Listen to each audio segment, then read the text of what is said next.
Republican and Democratic presidents alike, from Harry Truman to George Bush, stood for freedom and stood for certain propositions that would make America strong and healthy and grow the middle class and shrink poverty and stand against communism.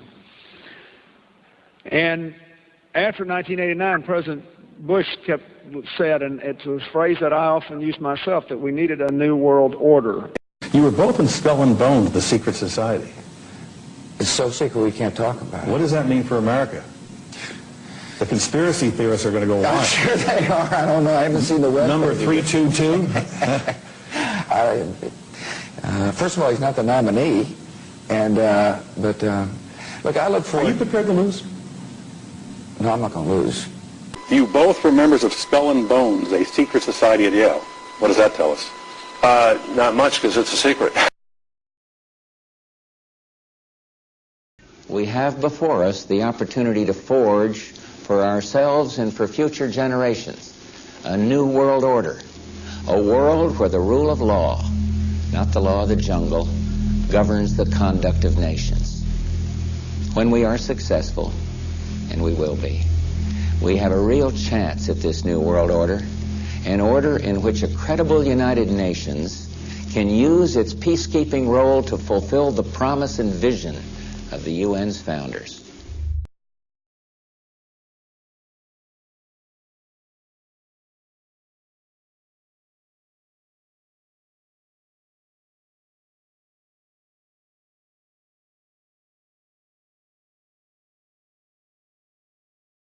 There's a chart I saw recently that I can't get out of my head. A Harvard business professor and economist asked more than 5,000 Americans how they thought wealth was distributed in the United States. This is what they said they thought it was. Dividing the country into 5 rough groups of the top, bottom, and middle 3 20% groups, they asked people how they thought the wealth in this country was divided. Then he asked them what they thought was the ideal distribution. And 92%, that's at least 9 out of 10 of them, said it should be more like this. In other words, more equitable than they think it is. Now that fact is telling, admittedly, the notion that most Americans know that the system is already skewed unfairly. But what's most interesting to me is the reality compared to our perception. The ideal is as far removed from our perception of reality as the actual distribution is from what we think exists in this country. So ignore the ideal for a moment. Here's what we think it is again. And here is the actual distribution. Shockingly skewed. Not only do the bottom 20% and the next 20%, the bottom 40% of Americans barely have any of the wealth. I mean, it's hard to even see them on the chart. But the top 1% has more of the country's wealth than 9 out of 10 Americans believe the entire top 20% should have. Mind-blowing. But let's look at it another way, because I find this chart kind of difficult to wrap my head around. Instead, let's reduce the 311 million Americans to just a representative 100 people. Make it simple. Here they are: teachers, coaches, firefighters, construction workers, engineers, doctors, lawyers, some investment bankers, a CEO, maybe a celebrity or two. Now let's line them up according to their wealth. Poorest people on the left, wealthiest on the right, just a steady row of folks based on their net worth. We'll color code them like we did before based on which 20% quintile they fall into. Now let's reduce the total wealth of the United States, which was roughly $54 trillion in 2009, to this symbolic pile of cash. And let's distribute it among our 100 Americans. Well, here's socialism, all the wealth of the country distributed equally. We all know that won't work. We need to encourage people to work and work hard to achieve that good old American dream and keep our country moving forward. So, here's that ideal we asked everyone about. Something like this curve. This isn't too bad. We've got some incentive, as the wealthiest folks are now about 10 to 20 times better off than the poorest Americans. But hey, even the poor folks aren't actually poor, since the poverty line has stayed almost entirely off the chart. We have a super healthy middle class with a smooth transition into wealth. And yes, Republicans and Democrats alike chose this curve. 9 out of 10 people, 92%, said this was a nice, ideal distribution of America's wealth. But let's move on. This is what people think America's wealth distribution actually looks like. Not as equitable, clearly, but for me, even this still looks pretty great. Yes, the poorest 20 to 30% are starting to suffer quite a lot compared to the ideal, and the middle class is certainly struggling more than they were, while the rich and wealthy are making roughly 100 times that of the poorest Americans and about 10 times that of the still healthy middle class. Sadly, this isn't even close to the reality. Here is the actual distribution of wealth in America. The poorest Americans don't even register. They're down to pocket change, and the middle class is barely distinguishable from the poor. In fact, even the rich between the top 10 and 20 percentile are worse off. Only the top 10% are better off. And how much better off? So much better off that the top 2 to 5% are actually off the chart at this scale. And the top 1%, this guy, well, his stack of money stretches 10 times higher than we can show. Here's his stack of cash, restacked, all by itself.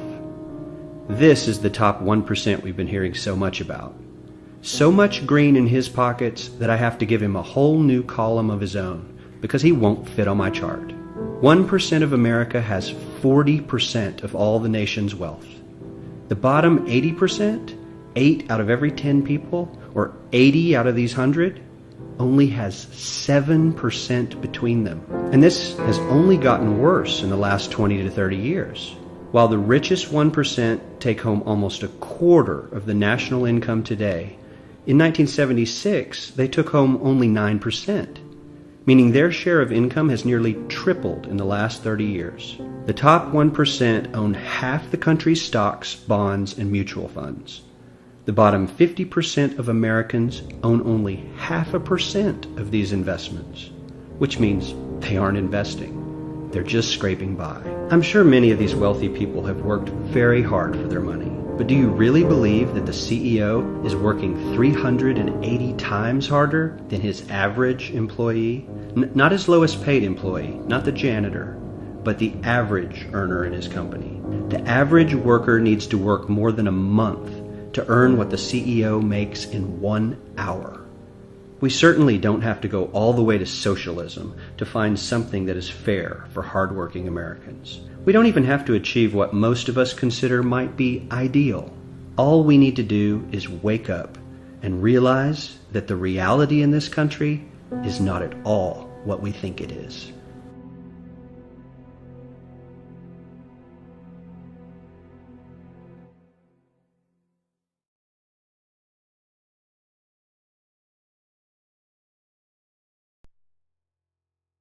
Every human on this planet is enslaved, whether they know it or not. This is not the crude and primitive slavery of ancient times. It does not rely on whips and shackles to keep the oppressed in their place. These tools have been rendered obsolete by much more sophisticated methods. That most of the enslaved are unaware of their condition and would in fact argue fiercely that they are free is a testament to the effectiveness of these invisible chains. You've heard the expression, money makes the world go round. There's truth in that. Money is the prime motive for human labor in modern civilization.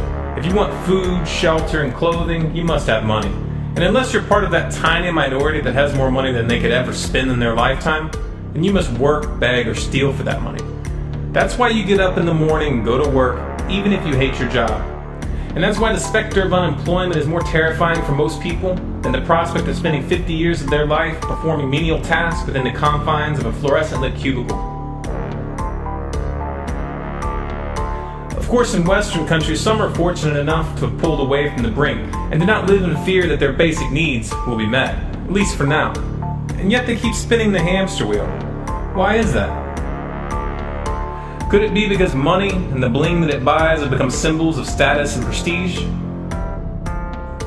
Money offers an illusory form of social validation, but even those who are not caught up in distinguishing themselves by how much they accumulate still must acknowledge the social stigma that comes with poverty.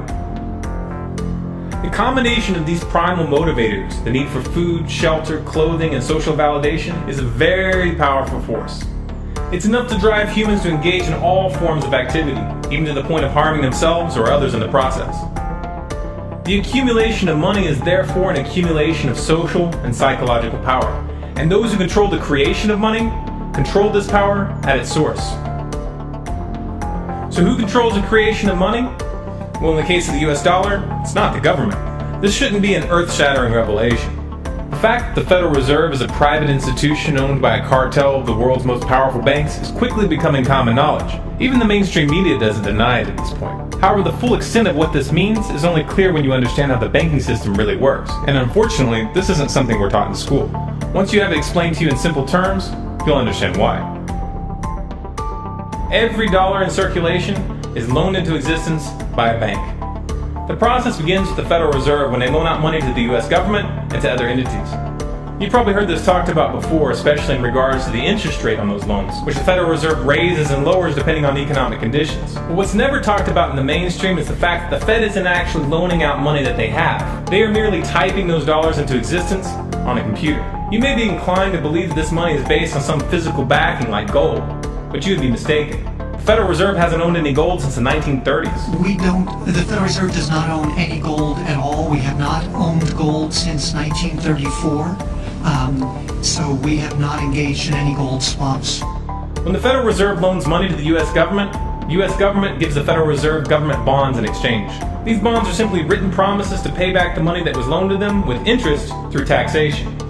So to be clear here, the government is taking out a loan from a bank that is creating that money out of thin air, and they're expecting you, the taxpayer, to cover that loan. The absurdity of this arrangement is even more obvious when you realize that up until 1913, the US government created its own money and had no need for a bank to play the part of a middleman. That new money loaned out by the Federal Reserve enters circulation through the banks, accumulates in the banks, and in the end the banks end up holding all the cards. Not necessarily for the reasons you may imagine. Contrary to popular belief, the majority of money in circulation isn't actually created by the Federal Reserve, but rather by the ordinary banks that businesses and individuals use for their checking, savings, and mortgages. How is this possible? Well, like the Federal Reserve, ordinary banks are allowed to loan out money that they don't have. There are, of course, restrictions. Banks are only allowed to loan out 10 times the amount of money that they actually have. So if Wells Fargo has $1,000, they can loan you $10,000, and they expect you to pay back that $10,000 plus interest. This is called fractional reserve banking. 75% of all money in circulation is created in this manner. Now, as bad as this may seem, this is really only the tip of the iceberg. Most banks structure payment plans so that for many years, you're paying almost nothing but interest, and only start paying down the principal gradually. The result of this strategy is that in most cases, you pay far more in interest when you purchase a house than the house itself is worth. So here's the real question. If all money is created through loans, where does the money come from to pay for the interest? Let's say we reset the system to zero, loan $1,000 into existence, and charge 7% interest. We now have a total of $1,000 in the system, but we owe $1,000 plus interest, and that's more. The interest ensures that there's always more debt than money in circulation, because the money to pay the interest doesn't exist. Never has, never will. This would be obvious if there was only one loan being issued to one person in this manner, but when performed on a global scale, the reality is hidden and is transformed into a game of musical chairs where the person ending up without a seat faces bankruptcy and financial ruin. Because every dollar in existence is tied to a debt, this creates an unseen force that draws those dollars back to the banks, kind of like gravity attracts a physical object to Earth. The catch here is that it's the labor of the people that moves that money. Every hour that you work to pay back a loan or to keep the government from throwing you in jail over income taxes is an hour worked for the banks. The total receipts from personal income taxes just barely covers the interest on the national debt. And even the principal for that debt all ends up back in the hands of the banks. And remember, that bank created that money out of nothing. Once you understand that the money that banks loan out isn't actually an asset, but is in fact a piece of legal fiction, it should be clear that you're working for these banks for free. This is a cleverly disguised form of slavery. If you manage to pay your monthly payments, then you are a successful slave, and you are allowed to keep the material comforts that come with that status. But if for some reason you fail to make those monthly payments, then the bank or the IRS comes to take your house, your car, and anything else you have of value. And if somehow, even with this enormous financial advantage, the banks still get themselves into trouble, you, the taxpayer, will be forced to bail them out. No matter what, the banks win. To say the game is rigged is an understatement. You might be inclined to think that if you live outside the United States and you don't use dollars, then this situation has no bearing on your life. But you would be wrong. The dollar is both the world reserve currency and the only currency in which oil is sold on global markets. This is often referred to as the petrodollar status. This means that wherever you live, whether your country is an oil exporter or an oil importer, you are affected. If your country is an oil importer, then you are affected by the fact that in order to keep your country running, you have to acquire dollars. To acquire those dollars, you have to send goods and services to the United States or to someone else who did. Likewise, if your country is an oil exporter, you are affected by the fact that you send your oil to the US in exchange for this debt-based money. You are exchanging something of real and tangible value for digits on a screen. And if for some reason the leadership of your country grows tired of this arrangement and tries to pull off the dollar, you'll quickly find the United States military at your doorstep ready to open up a can of democracy on you. Iraq learned this the hard way when they switched their oil sales to euros in 2000, and Libya when they tried to organize a gold-based currency for Africa. Debt-based money is a masterpiece of social engineering, the ultimate tool of the ruling elite. Yet in reality, the whole thing is nothing more than a construct of belief. Our chains are the chains of the mind, and the path to freedom must also begin in the mind. If we want a better future for our children and grandchildren, then we must work right now to reach a critical mass of awakening. Why did the United States attack Libya, Iraq, Afghanistan, and Yemen? Why are U.S. operatives helping to destabilize Syria? And why is the United States government so intent on taking down Iran, in spite of the fact that Iran has not attacked any country since 1798? And what's next? What are we headed for? When you look at the current trajectory that we're on, it doesn't make any sense at all if you evaluate it based on what we're taught in school. And it doesn't make any sense if you base your worldview on the propaganda that the mainstream media tries to pass off as news. But it makes perfect sense once you know the real motives of the powers that be. In order to understand those motives, we first have to take a look at history. In 1945, the Bretton Woods Agreement established the dollar as the world reserve currency, which meant that international commodities were priced in dollars. The agreement, which gave the United States a distinct financial advantage, was made under the condition that those dollars would remain redeemable for gold at a consistent rate of $35 per ounce. The United States promised not to print very much money, but this was on the honor system, because the Federal Reserve refused to allow any audits or supervision of its printing presses. In the years leading up to 1970, expenditures in the Vietnam War made it clear to many countries that the U.S. was printing far more money than it had in gold. And in response, they began to ask for their gold back. This, of course, set off a rapid decline in the value of the dollar.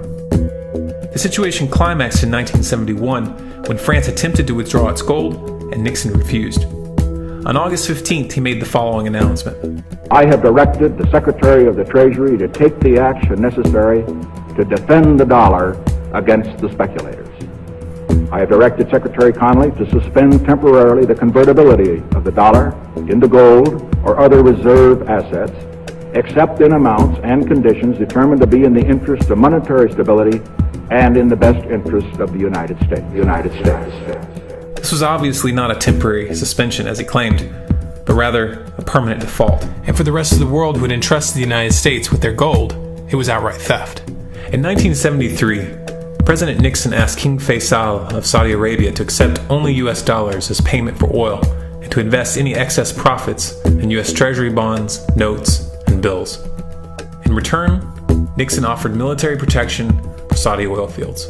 The same offer was extended to each of the world's key oil-producing countries, and by 1975, every member of OPEC had agreed to only sell their oil in U.S. dollars. The act of moving the dollar off of gold and tying it to foreign oil instantly forced every oil-importing country in the world to start maintaining a constant supply of Federal Reserve paper. And in order to get that paper, they would have to send real physical goods to America. This was the birth of the petrodollar. Paper went out, everything America needed came in, and the United States got very, very rich as a result. It was the largest financial con in recorded history.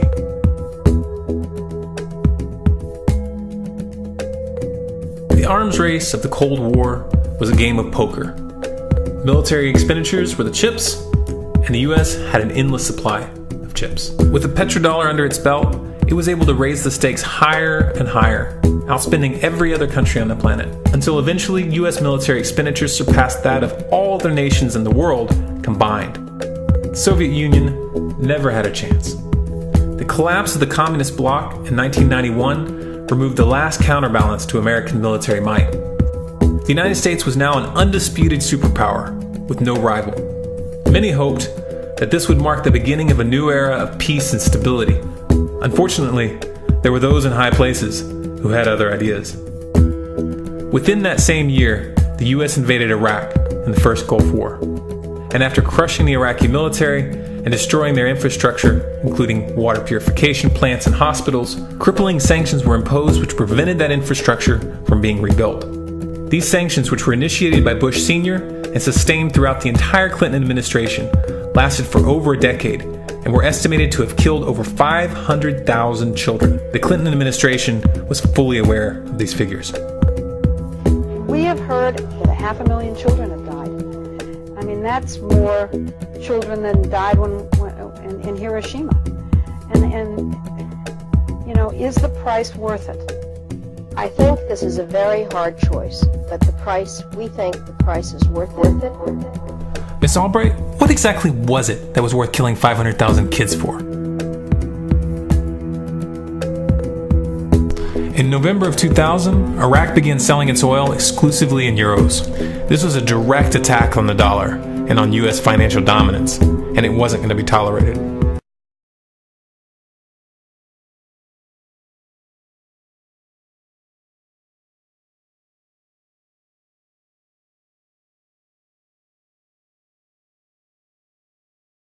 In response, the U.S. government, with the assistance of the mainstream media, began to build up a massive propaganda campaign claiming that Iraq had weapons of mass destruction and was planning to use them. In 2003, the U.S. invaded, and once they had control of the country, oil sales were immediately switched back to dollars. This is particularly notable due to the fact that switching back to the dollar meant a 15 to 20% loss in revenue due to the euro's higher value. It doesn't make any sense at all unless you take the petrodollar into account.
To preserve our independence, we must not let our rulers load us with perpetual debt. We must make our choice between economy and liberty or profusion and servitude. Wow. I place economy among the first and most important of Republican virtues, and public debt is the greatest of the dangers to be feared. It is incumbent on every generation to pay its own debts as it goes. We must have a central bank to secure this country's finances.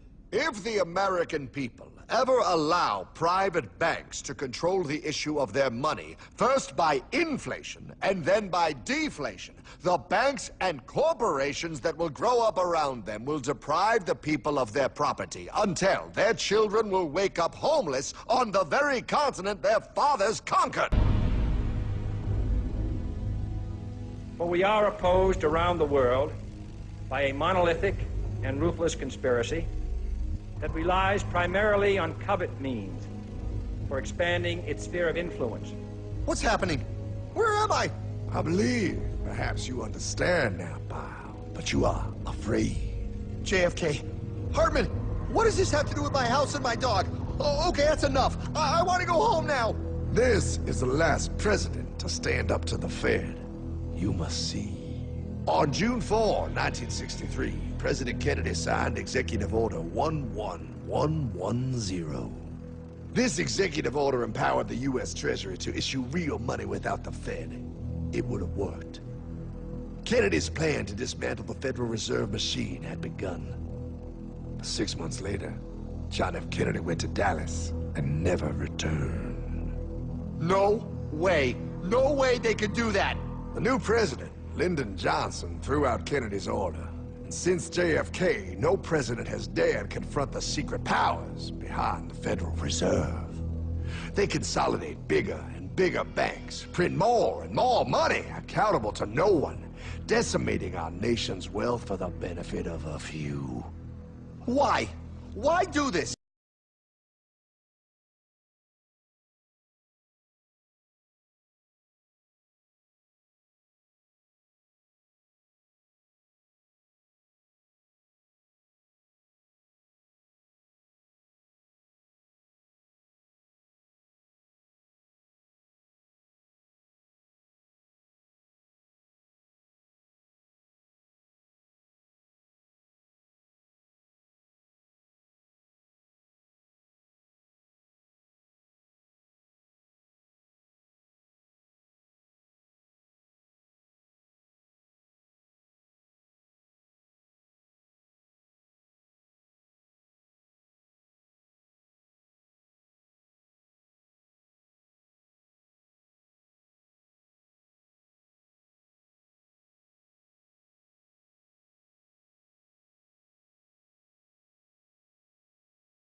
But anyway, I've had people calling me saying they go out to their mailbox and they find a little red dot or a little blue dot on their mailbox, and they wonder what the little red dot and blue dot is. Well, it's marking your mailbox by the government, so when foreign troops come in here on us after martial law, if you have a red dot on your mailbox, they take you out immediately and shoot you right in the head. But if you have a blue dot, they take you to the FEMA camps being built by Halliburton right now to house 50 million Americans. They're building enough concentration camps in America by Halliburton that Cheney's getting rich off of, Vice President Cheney's getting rich off of, to put those with the blue dot on your mailbox in those concentration camps. Now, if you go out and you find a pink dot on your mailbox, that means that they believe you'll be a good slave and you're going to go along with the program and serve our international Antichrist masters. So watch for that dot.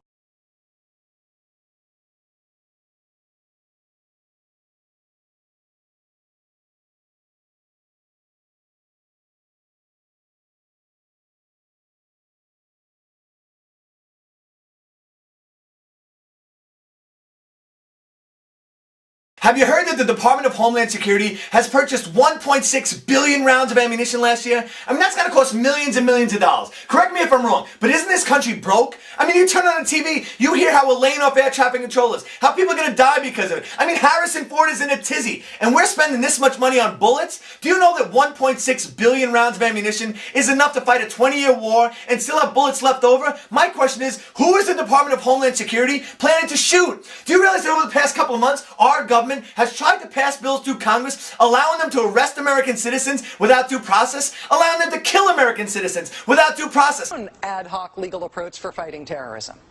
President Obama today proposed something new, something called prolonged detention. Doesn't sound that bad, right? Prolonged detention. Did you ever see the movie Minority Report? It was based on a Philip K. Dick short story. Came out in 2002. It starred Tom Cruise, remember? He played a police officer in something called the Department of Pre-Crime. Pre-crime is where people are arrested and incarcerated to prevent crimes that they have not yet committed. Mr. Marks, by mandate of the District of Columbia Pre-Crime Division, I'm placing you under arrest for the future murder of Sarah Marks and Donald Dumanos. Take place today, April 22nd, at 0800 hours, 4 minutes. No, I didn't do anything. You didn't do anything, but you're gonna. Future murder. Creepy, right? Putting somebody in jail not for what they've done, but for what you're very sure they're going to do? There may be a number of people who cannot be prosecuted for past crimes. In some cases because evidence may be tainted, but who nonetheless pose a threat to the security of the United States. We're not prosecuting them for past crimes, but we need to keep them in prison because of our expectation of their future crimes. Al-Qaeda terrorists and their affiliates are at war with the United States, and those that we capture, like other prisoners of war, must be prevented from attacking us again. Prevented. We will incarcerate people preventively. Preventive incarceration. Indefinite detention without trial. That's what this is. That's what President Obama proposed today, if you strip away the euphemisms. One civil liberties advocate told the New York Times today, quote, "We've known this was on the horizon for many years, but we were able to hold it off with George Bush. The idea that we might find ourselves fighting with the Obama administration over these powers is really stunning." And it is stunning. And it's got the 5 regions for the FEMA camps, and it talks about barricades and barbed wire and armed guards, and it says that they built the camps and that now they need to get ready to staff them, and that they need to be ready within a 72-hour period. And so I want to challenge everybody to call their friends and their families now and realize that the new economy is to put tens of millions of people, we already have the biggest prison population in the world, in this archipelago, this giant chain of facilities all over the country. The following video details the contents of a Department of Defense document entitled Internment and Resettlement Operations, also known as FM 3-39.40. The The document is 325 pages long and it is signed by Joyce E. Morrow, Administrative Assistant to the Secretary of the Army. It was created in 2010, however, has just been recently leaked to the public via the internet and can now be downloaded from multiple sources. In the description below, you'll find a download link for the document. I strongly encourage you to download it yourself and to verify everything that's being said here. The document outlines military procedures for internment and resettlement of civilians, and it describes the layout and the administration of these internment camps. It clearly states on page 38 that it applies within U.S. territory, and it specifically addresses the detainment of U.S. citizens, as is indicated by the identification procedures for new prisoners on page 146, which states that social security numbers are to be recorded alongside their photograph and fingerprints. Included in the list of organizations which may be involved in these internment operations are the Department of Homeland Security, FEMA, the Department of Defense, and the United Nations. On page 56, the document outlines the responsibilities of psychological operations officers within the camps, among which it states that a PSYOP officer develops and executes indoctrination programs to reduce or remove antagonistic attitudes and identifies political activists. On page 281, the document goes into more detail regarding the role of psychological operations within the camps, specifically in regards to pacifying the population and ensuring cooperation. On page 238, it gives the conditions for the use of deadly force in such camps. Among the justifications for lethal force, it includes to terminate an active escape attempt. That point right there should make it clear that these camps are not benevolent disaster relief type facilities. On page 244, the document calls for the use of snipers during riots to, quote, scan a crowd and identify agitators and riot leaders for apprehension and fire lethal rounds if warranted. On page 260, it shows the basic layout for a facility focusing on detainment. It is depicted with interrogation areas, tribunal areas, and mortuaries. Each detainment facility is designed to hold 4,000 prisoners, and they are depicted with multiple levels of barbed wire separating compartments within the facilities, with a double barbed wire fence enclosing them, and watched over by 24 guard towers. On page 261, the document depicts the layout for what they call civilian resettlement facilities, which are designed to house 8,000 people. Though it uses the word resettlement, the plans show multiple levels of barbed wire dividing the sections of the facility, with double barbed wire fencing on the outside, as well as 16 guard towers. On page 262, the layout for facilities designed for what they call non-compliant prisoners is shown. These camps are designed to hold up to 300 prisoners, they have 3 interrogation centers, and are guarded by 13 guard towers. Now, if there's any question whether these plans are active or just theoretical, this should be settled by the fact that the U.S. Army has been running ads for job positions in these camps since 2009, and apparently, they're still hiring. Once again, if you look in the description, you'll find all the links you need to verify this information. It's important to note here that this document was created in 2010, which was under the Obama administration, and it predates the NDAA of 2012, which authorized military detainment of U.S. citizens. This clearly shows a long-term agenda at work.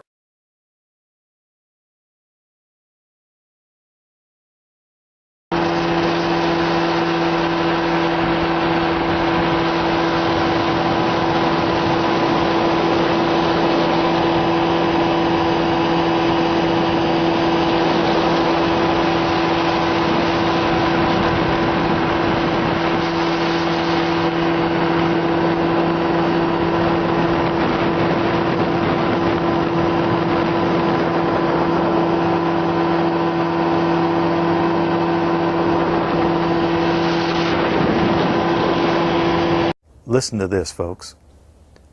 I was pulled to the side road, which was a new cut gravel dirt road in front of a business, a builder supply business. And the right side of the road was filled with, which I thought was portable toilets. I never looked at them that close. Same in color, maybe black, but which was an odd color. And I asked him about the field of black boxes.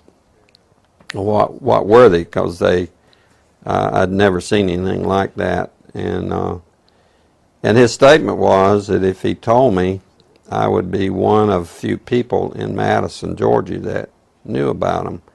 And he says they're disposable coffins, I believe he told me. And he says there's 100, at that time he said there was 125,000 there. And the brother of the man that owns this field, that the government is leasing this field from to store these disposable coffins, this brother was given 3 years to set up temporary morgues around the country.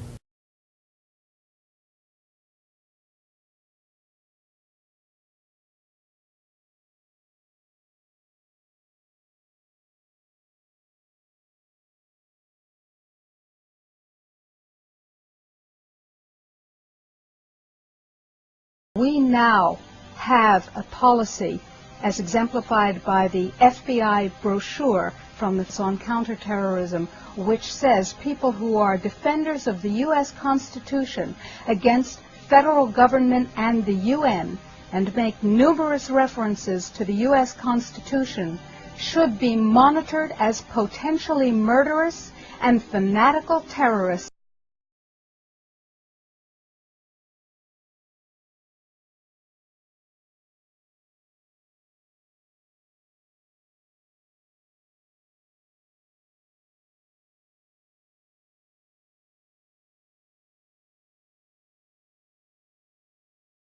Department of Justice memo, which tells local police what should you be looking out for in kind of everyday terrorism prevention and terrorism watch activities. And one of the things that is considered a potential terrorist risk is individuals who harbor doubts about the official story regarding 9/11. The memo adds 9/11 official story skeptics to the growing list of targets.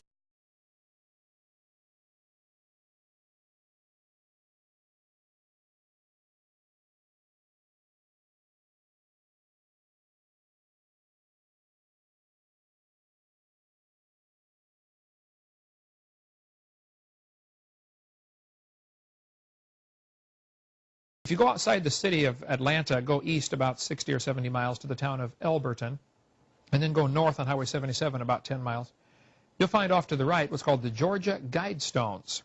It looks kind of like Stonehenge, these big, huge granite rocks set up there. This was done by a guy who gave a pseudonym, came in, paid cash, had this company set these things up in 1980. He called himself R.C. Christian, but that's not his real name. It says right on the stones, a pseudonym, false name. On these Georgia Guidestones, it gives the 10 Commandments for the New World Order. 10 Commandments for the New World Order. The first commandment was to maintain humanity under 500 million. I went there and looked at those things and said, now, hold on a minute. Today's population is 6 billion. They want to maintain humanity under 0.5 billion. Looks like a lot of people got to die for their plan to work, which is, by the way, the plan.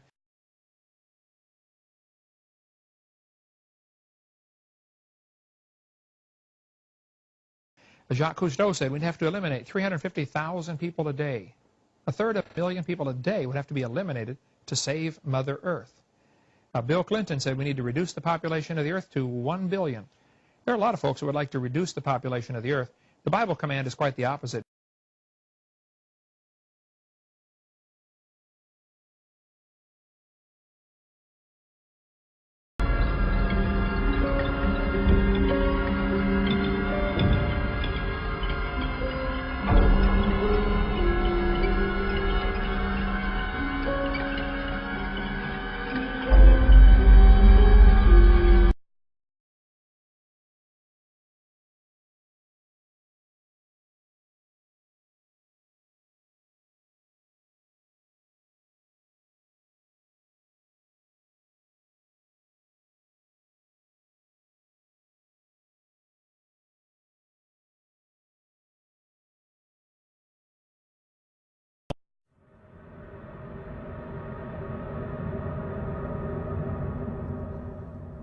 My friends, the information that you are about to witness from all of my years of research is the most important.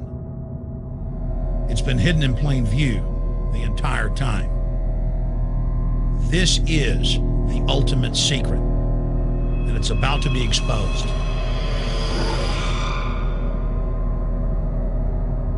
I have hundreds of government documents, textbooks, white papers, where for over 80 years, the elite of the Western world have talked about adulterating food and water to sicken and sterilize the population for the purpose of eugenics.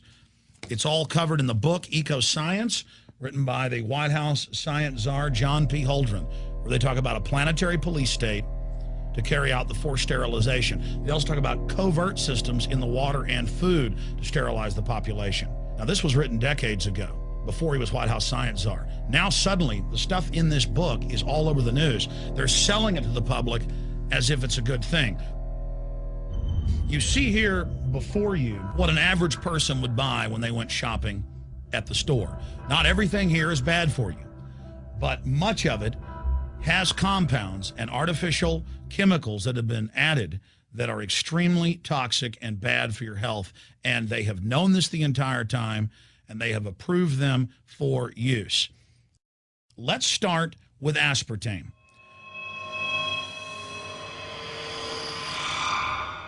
You cannot go to the grocery store now and buy any type of even regular sugar gum that hasn't had aspartame added to it.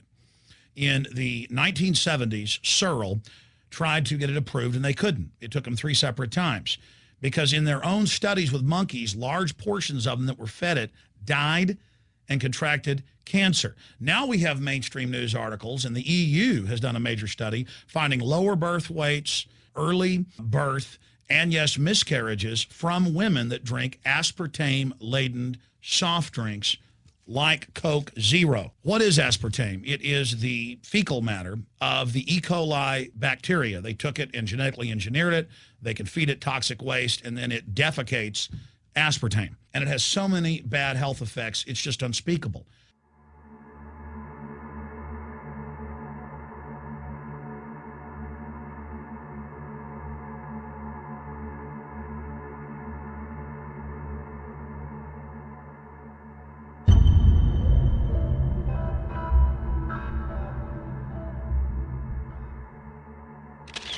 This is being done by design. It's also very, very addictive.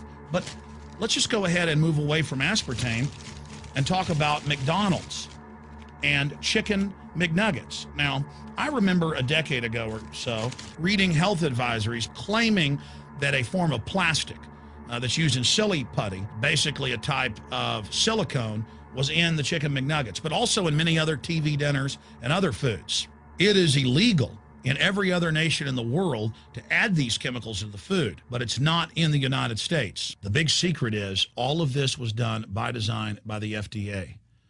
Look at all the drugs they've approved, and then it comes out later that they knowingly approve them when these drugs are causing heart attacks and cancer.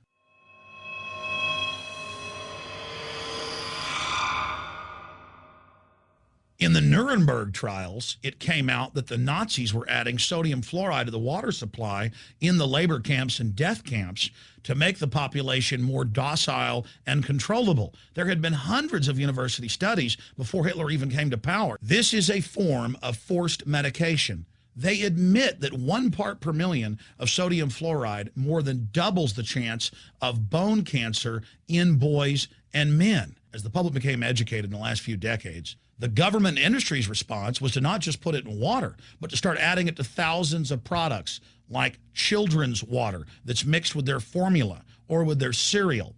They started adding as much as 900 parts per million in things like powdered eggs. It causes reductions in IQ. It increases sterility or lack of fertility, and it's being added to so many of the daily staples that we consume. We'll get back to food additives in a moment. But first, I wanted to look at genetically modified organisms.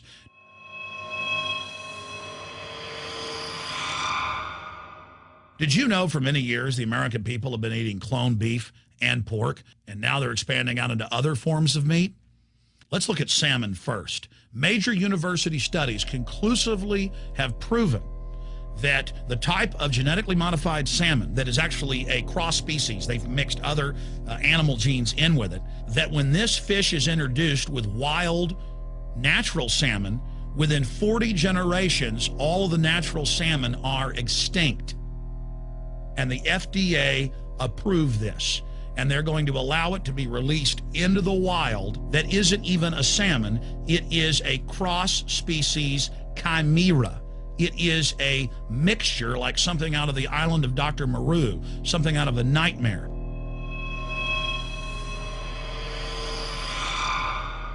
More than 85% of the corn now consumed in the United States, and it's also starting to trend that way in Europe and Canada, is genetically engineered. It grows its own pesticide within the corn kernels so that insects won't eat it.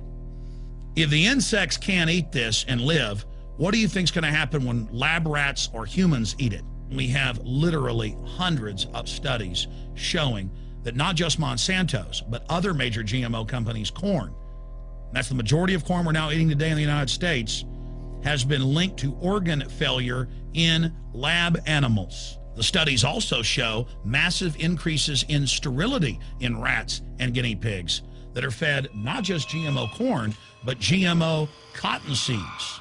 Studies in India, Germany, and the United States have conclusively shown that when they feed the cotton seeds left over from the cotton crop from these genetically modified varieties, that the cows are having miscarriages, they are having low birth weights, or in many cases, they're simply dying. And what is in most processed foods? Genetically modified cottonseed oil. Major studies are also showing that genetically engineered crops are killing honeybees and monarch butterflies. But they don't stop there. Now they claim they're coming out with a genetically engineered mosquito that's malaria-proof that they're going to release into the open biosphere. The very genetic code of the planet is being butchered in a hostile corporate takeover. Many years ago, an executive from Monsanto was quoted in National Geographic as saying that that is their program, that they want to basically have their crops and their organisms take over the entire biosphere of this planet. And the major genetic engineer companies have focused mainly on 8 major food crops. Now they're expanding out into hundreds and hundreds and hundreds of other plants, literally changing the genetic code of the planet. This is a genetic dictatorship. This is genetic vandalism. And that's why the Rockefellers, the United Nations, and others have built these giant armored seed vaults all over the world, not just at the Arctic Circle. And they admit they're doing it in case all of this gets out of hand, that they'll have a type of Noah's Ark. So all these fake environmental groups, they never complain about this. They never talk about true environmental degradation. They want to put a tax on carbon dioxide that humans exhale, that plants respirate from and carry out photosynthesis with, as a way to shut down industrial society and control every facet of our lives. That's the big secret. This is a population reduction program. It is an epidemic. The sperm count has dropped in the Western world exponentially. Even the government has been predicting within another generation, almost everyone is going to be sterile. This is the globalist religion. This is their philosophy. They want the planet for themselves. The UN has said that their stated plan is an 80% population reduction. You've heard Ted Turner call us useless eaters and feeders and say that 80% of us need to be killed. You've heard Prince Philip say he wants to come back as a virus to kill the majority of the world population. Dr. Eric Pianka, Peter Singer, it's all over the news where they tell us that we should only have one child because more than one is bad for the environment and that the recession is good for lowering our carbon footprint. This is the big secret. We live in a scientific dictatorship, and the United States and England are the epicenter of this, and it's expanding worldwide. Remember all the secret testing, all the secret sterilization that went on in the United States and Europe. Remember what Hitler did. He learned all of that from the eugenicist and the Rockefeller family in the United States. This is a culture of death being pushed on you and your family. And even if you think the world is overpopulated, you need to understand that you're being targeted by this as well. Targeted by design. Recombinant bovine growth hormone in your milk, making 8-year-old girls go into puberty when they should be going into puberty at 12 or 13. Silicone in chicken McNuggets and hundreds of other processed foods. Aspartame, that is the feces of genetically engineered bacteria that has incredible health problems that have been proven. Think for yourself. It goes on and on. ABC News, this goes back 4 years ago. Viral meat spray, advancing food safety. They spray a live virus on the meat to supposedly kill the bacteria.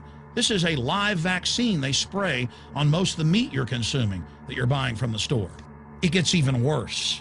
The petroleum distillates, or toxic waste that's left over from petroleum refineries that refine oil into gasoline, they take these tens of millions of pounds of toxic waste that's left over, the fluoride, the mercury, the lead, and they dump it on crops as supposed fertilizer. And what do crops like tomatoes and corn and potatoes do? They pull in all of those toxins out of the ground. In fact, scientists for many years have used plants to actually detoxify areas that have been contaminated.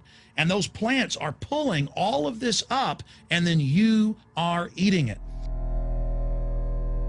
That's why the Washington Post reported in January of 2008 that a major study found that nearly a third of the 55 popular brand name foods and beverage products were filled with mercury.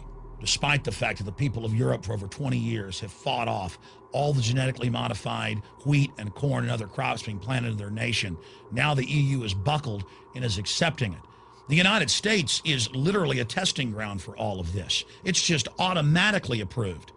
And the people that work for these corporations, they're compartmentalized. They don't know what's going on. The people that work at these stores, they have no idea what's happening. This is affecting all of us. This is hurting everyone.